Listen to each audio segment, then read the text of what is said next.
Hey everyone, welcome to The Explainer. Today we're doing something really cool. We're literally tracing America's journey from its earliest, foundational roots as just a handful of fledgling colonies all the way to the high-stakes, hyper-connected global crises we're seeing right now. We're going to map out how the groundwork laid centuries ago basically set the stage for these volatile geopolitical flashpoints dominating the headlines today. Let's get right into it.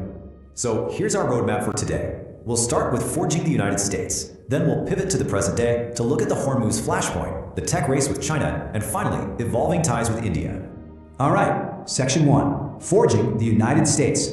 Okay, so if we look at the immense historical scale here, the trajectory is incredibly fast and, frankly, often violent. It kicks off with European exploration way back in 1492, which, triggered centuries of colonization, conflict, and the tragic displacement of native populations.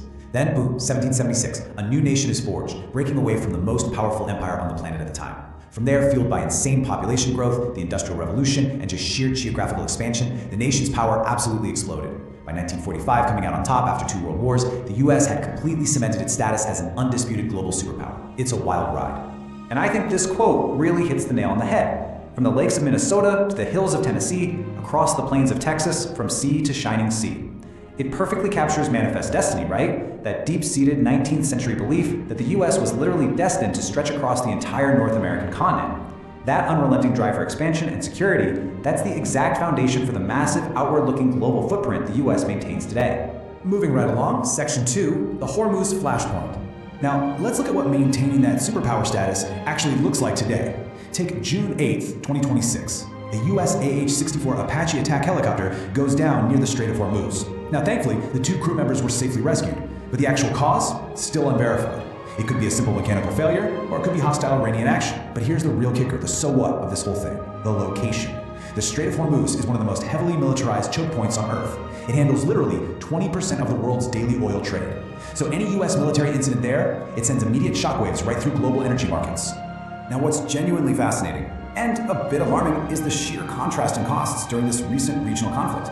According to intelligence reports, the US has paid a massive price here, losing or damaging at least 42 aircraft. And we're talking advanced hardware like F-15s, F-35s, and MQ-9 Reapers. But on the flip side, despite taking months of strikes, Iran is estimated to have held onto roughly 70% of its pre-war missile stockpile. Not only that, they've actually regained access to 30 of their 33 missile sites right along the strait. So, tying it all together, intelligence suggests about 75% of those mobile missile launchers are still operational. Why does that matter to us? Well, it means that even with immense US military spending and firepower, the Strait of Hormuz is basically a ticking time bomb. That credible threat to commercial shipping is still very much alive, which totally complicates international peace talks and keeps our global oil prices perpetually on a knife's edge. Okay, let's shift gears. Section 3, Tech Race with China. To really grasp the current US-China tech war, we have to talk about something called military-civil fusion. This is an alleged Chinese policy that basically encourages civilian, commercial, tech, and research to directly feed into national defense capabilities. So if you're an American regulator looking at this, the line between a regular, everyday tech startup and a heavy-duty defense contractor gets incredibly blurry. And you can guess what happens next, right? This concern has snowballed into all-out economic warfare. The US strategy right now, they've blacklisted 188 Chinese tech firms, and we're talking heavy hitters like Alibaba and EV giant BYD, specifically to cut off their access to US capital markets and government contracts. Now, Beijing's response is exactly what you'd expect. They strongly deny these military fusion allegations, they condemn the blacklist as totally discriminatory, and they fired back by keeping their own unreliable entity list for retaliation. It's a classic, high-stakes, tit-for-tat. So how is this playing out on the ground? Well, China is going super broad, expanding its global ambitions in hardware, EVs, robotics, and biotech. But the US, we're seeing a massive, laser-focused pivot towards artificial intelligence. A perfect real-world example of this is Apple. They actually chose to ditch building their own massive in-house AI infrastructure and instead partnered up with Google's Gemini to power Apple Intelligence on iPhones. It's a fascinating move. It really shows how American tech giants are teaming up and pooling resources to maintain their edge without swallowing those massive, redundant data center costs.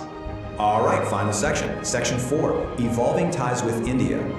Let's kick this part off with a number that literally sent shockwaves through the tech world: $100,000. That is the massive fee the Trump administration tried to slap onto new H-1B visa applications. But, plot twist, a federal judge in Boston just struck it down, ruling it was an unlawful tax that completely bypassed Congress.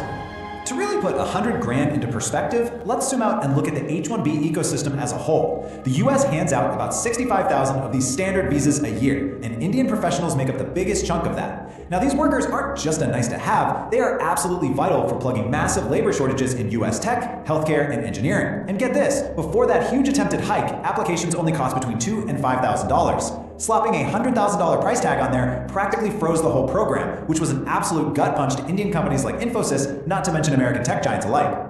Now, even though that specific fee was struck down, the larger battle over immigration is definitely far from over. See, the current system allows for what's called dual intent. Basically, skilled workers can come on a temporary visa but legally apply to stay permanently with a green card. But some conservative lawmakers are pushing the White-Collar Worker Jobs Act. This would flip the script entirely. It would require workers to prove they intend to go back home, slash the visa time down to just 2 years, and even kill off post-graduation work programs for international students. So you've got this intense clash, the tech sector absolutely desperate for global talent on one side and surging domestic pressure to pull up the drawbridge on the other. So, stepping back from the domestic course for a second, let's look at the global diplomatic stage, because all eyes are on France right now. Prime Minister Modi and President Trump are gearing up to meet on the sidelines of the G7 summit.